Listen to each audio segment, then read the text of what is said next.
Hey everybody, it's Craig from the University of Applied Research and Development, and it's a privilege to have with us today Nelson Bosch, who's an international expert in project management in complex environments. Hi, Nelson. Hi there, how are you? I'm really delighted that you're here with us. So, why don't you tell us about the amazing work you've been doing, what you're able to share about the role or roles that you've held? Yeah, well, thank you for the opportunity. It all started, I guess, back in 1996 and 1997 when I was in Albania, working in an orphanage for babies 0 to 3 years old. And I fell into that because I was studying in Switzerland at the time. And as one does in Switzerland, runs out of money very, very quickly. And was able to connect with a friend of a friend who was able to place me in this orphanage. And I was there for about 2 years, or a year, let's say a year and a half. And it was just after I left, it was at that time that the Kosovo War broke out in that Mm, region. And so I had a conversational level of Albanian at that time, so I had an understanding of the context and the environment. So I thought, and arrogantly enough, or naively enough, thought that, well, my that experience, that language skill, I'm going to be a shoe in to any organization that is working, any humanitarian agency that's working in that environment.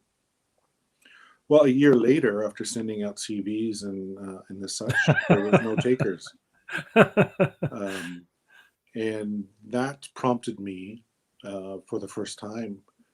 Well, probably for the second time in my life, where I thought, this is now what I want to do. I want to be in the humanitarian environment, and so, and I think it's something that maybe distinguished me from my colleagues is that I self-selected myself and prepared myself for this environment, for working in this environment, which 20 odd years ago was not necessarily a field in and of itself. mm, Um, so with that kind of understanding of, well, this is the direction and how I want to see myself um, moving forward in a career, I decided to return to school. And I did that by returning to Ontario, Canada, in a city called Waterloo, where there's two universities right across the street from each other. And I started at the University of Waterloo taking development and international studies, and as a mature student. And then quickly found out that any course that I took at one university applied for my prerequisites to the other university and vice versa. And so I started taking a peace and conflict studies course at Wilfrid Laurier University, and was also a visiting scholar at Harvard University for a semester, where I studied negotiation, conflict resolution, as well as various other programs, all supporting my undergraduate degree. So I ended up with 2 undergraduate degrees, and then went to the United Nations University for International Law and the Resolution of Disputes. And that after the studies, it took a while, but then I finally landed an internship with UNHCR, the largest at that time, the largest refugee camps in Dadaab, Kenya. There were mm. about 750,000 people at that time. Wow.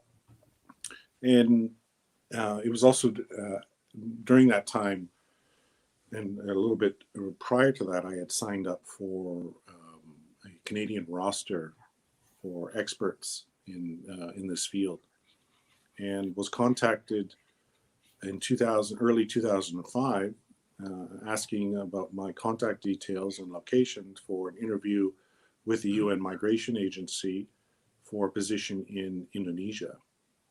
Mm. And of course responded to that email very, very quickly. Heard nothing for about a week and a half, and then received an email saying, we'd like to offer you the position of operations officer, camp management in Sri Lanka. And so that was my first formal inroad into the UN system. And it was the 17 years that I spent within the UN system. Wow. And my primary focus when I was young and single was emergencies. And then and slightly getting into the recovery phase of operations and bridging that gap between emergency operations and recovery. And that kind of took me around the world for about seven or 8 years in Sudan, Myanmar, Nepal. There's always a difficulty remembering all the different countries and different missions, but they were quick onset, large scale, complicated humanitarian environments. And a lot of most of the occasions they were deep field. So some of them were in the country offices. I was leading clusters, coordinating clusters at a national level, but most of them were deep field environments. And what do you mean by deep field?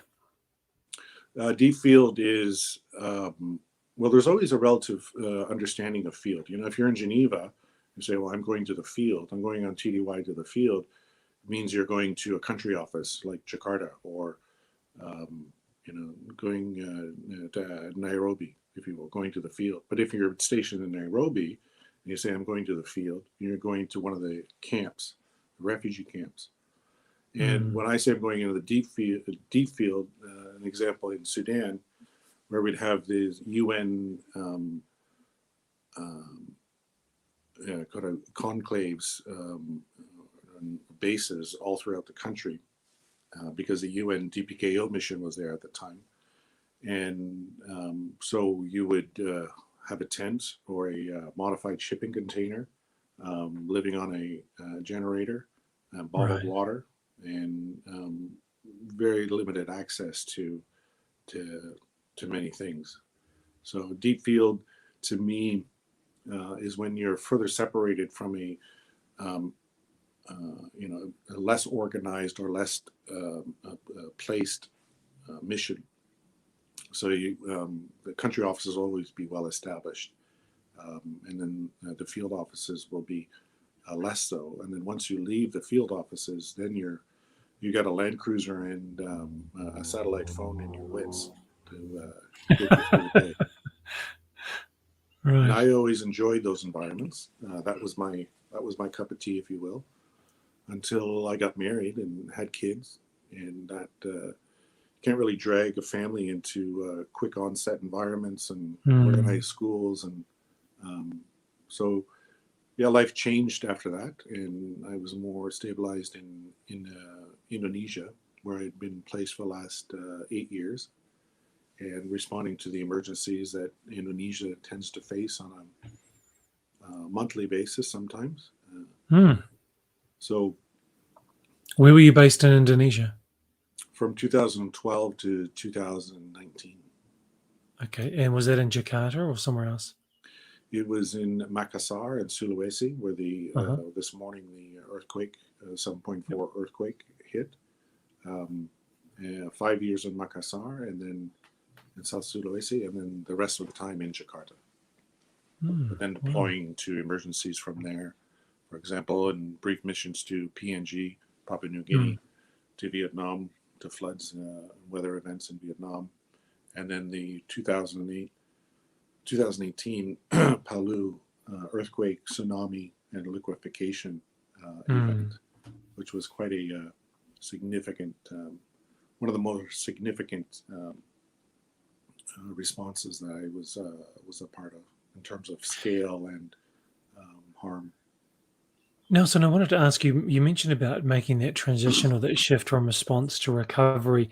And I'm wondering about maybe the mindset shift for someone who's used to working in those environments, responding and then being in the recovery mode, and the duration of time that takes from responding to the immediate emergency to moving into a recovery phase.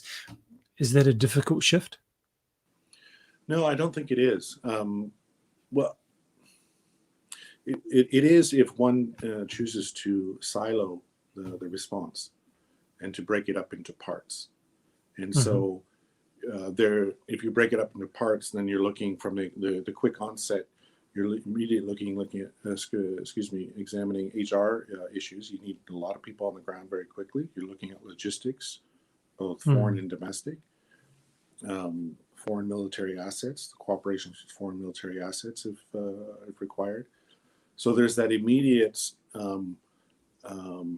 life-saving aspect that is forefront in your mind. Getting the NFIs, the non-food items, food items, creating last mile logistics for those items, and ensuring that they're distributed properly and are effective and meaningful. But it's the siloed approach, as we've learned through many decades of response, doesn't work. And by incorporating, by looking at where you want to be in 6 months or 12 months from now, from the onset, helps you in your initial response. And the example of that is, you first have to understand and appreciate your environment. So those initial items that you're sending into the country, are they only a 3-month solution, a 6-month solution, or can they be altered or adjusted to create a longer term solution that can gap fill the recovery and emergency?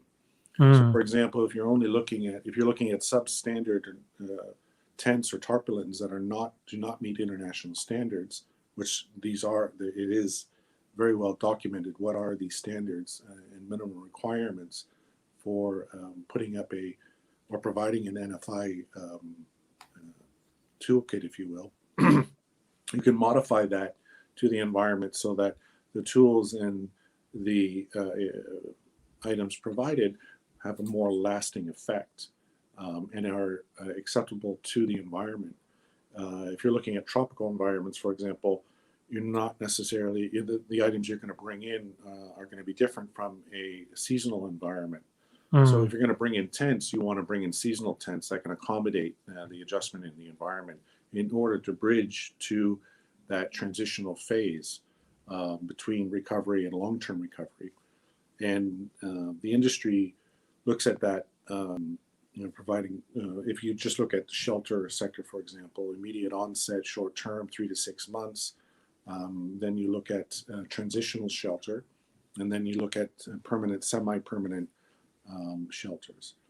And as a humanitarian community, an emergency humanitarian community, we're looking at step 1 and step 2, that short-term and medium-term, whereas the reconstruction is in more developed countries a problem of insurance companies or an issue for the state to address.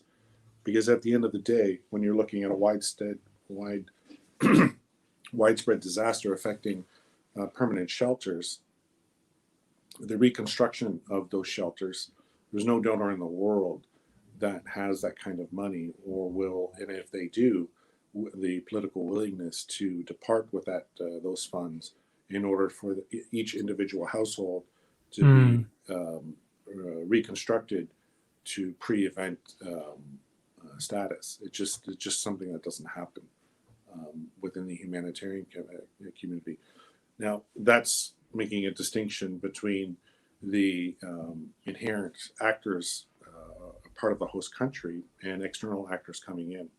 And the external actors, such as the UN or INGOs that are out there, will not be looking at the on an independent level, looking at that full-scale reconstruction activity. They will make connections with the local communities and the local government to say, well, how can we burden share these recovery efforts? How do we build back better? How do we use the destruction of these homes as an opportunity to re-examine standards, incorporate disaster risk reduction initiatives into the rebuilding. So we can advise on those roles and those standards, that are out there. But ultimately, when you stop looking from the lens of the responders, but looking at the lens from as a individual affected by, or households affected by the disaster, they're really looking for an immediate, quick return to normalization. And depending on the heat of the reconstruction response, a lot of those techniques, such as DRR techniques, building back better, can evaporate in that heat of Right. reconstruction. So getting back to your original question, when you ideally you do not want to make a distinction between the first insertion to your exit point. You want to be able to see a continuity between your entry into your exit. And if, for example, if you look at camp management, camp coordination, CCCM, which is a global cluster, when you're starting at camp, you always want to look at your exit strategy. Camps being, of course, the last resort. You never want to put people in camps immediately. You want to look at what are the other options, such as host families, relocation, temporary relocation, while the sites are being prepared for more permanent construction activities. But it needs to be that exit strategy built into your implementation plan. The worst case scenario is providing that injection of humanitarian assistance, and I've seen a lot of agencies do that, pat themselves on the back and take off. Right. And they're using their own standards. They are using their own vision or direction that has been established by whatever organization or NGO. We'll just say NGO because it wouldn't be the UN, that are coming in. Like in my career, I've called them rogue agents. They want to do good, but they're working outside the system, and they end up doing more harm than good in the long run to these individuals.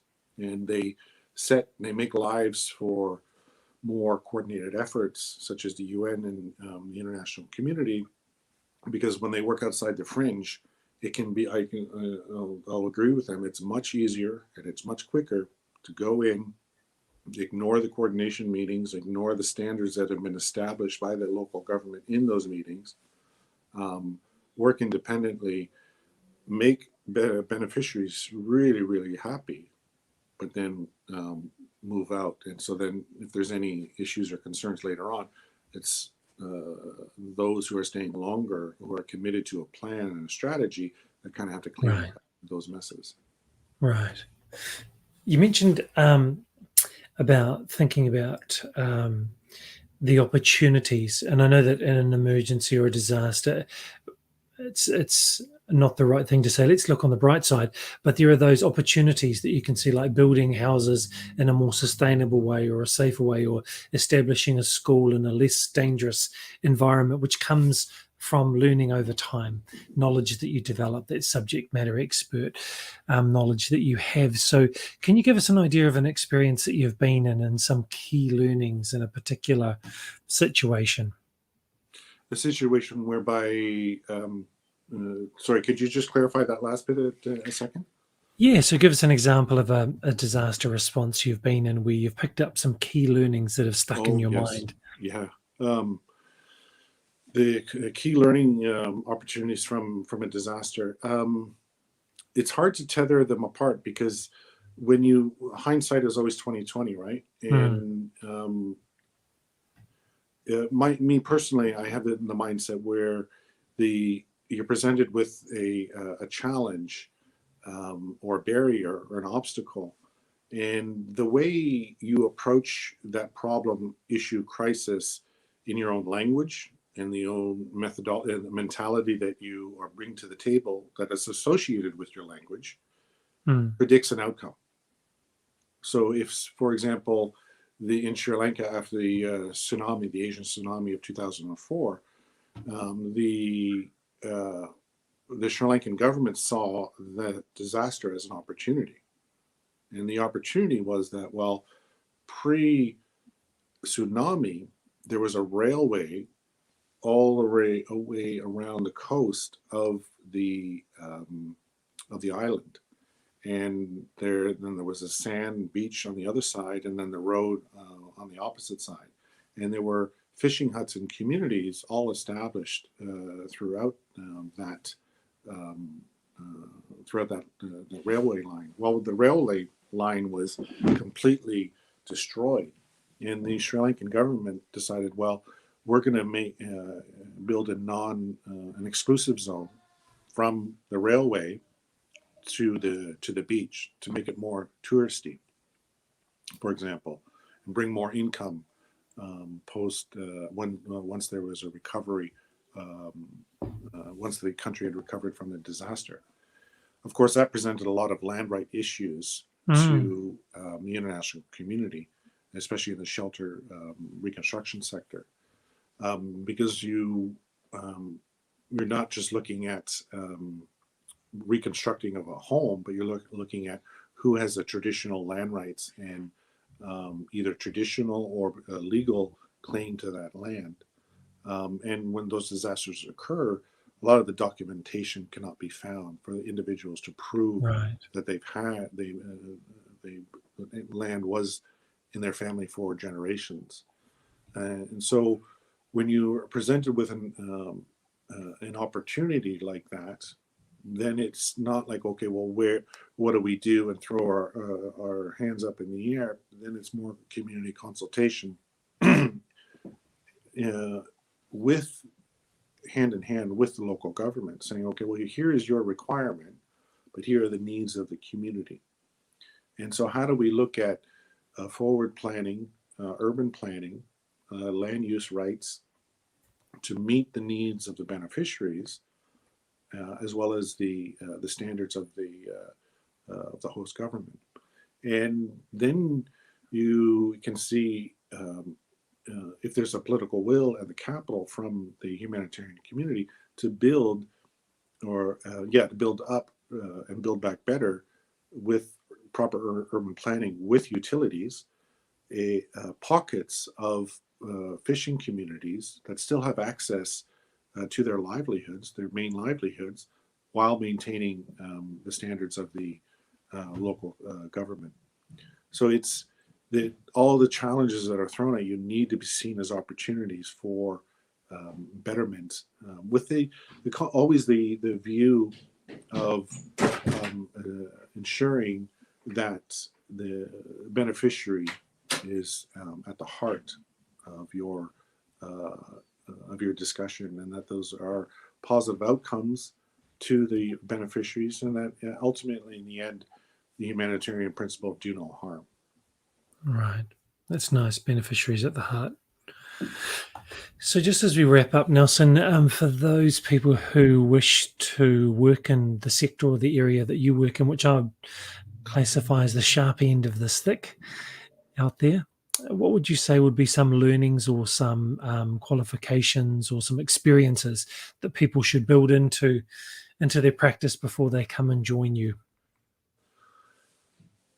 Flexibility. You need to be able to be flexible, and take the environment as you find it. There's a lot of people who, and maybe participants of your class and of your program, who do have exceptional experiences in their rightful field, or from a private sector, or from working abroad with a humanitarian agency in the past. I think one of the dangers is that people tend to bring those past experiences into their present, and say, and there's value to that. I'm not saying there's no value to that, but when you try to approach it as a cookie cutter kind of approach, where, well, we did this in Timbuktu, it must be applicable to the environment that we now find ourselves in. And I guess I would encourage most to have those keep those experiences in the back, always in the background. Never forget them. They're a part of you, and they're a part of your knowledge set and your skill base. But then be able to adapt them to the environment in which you find yourself, and ensure that your approach,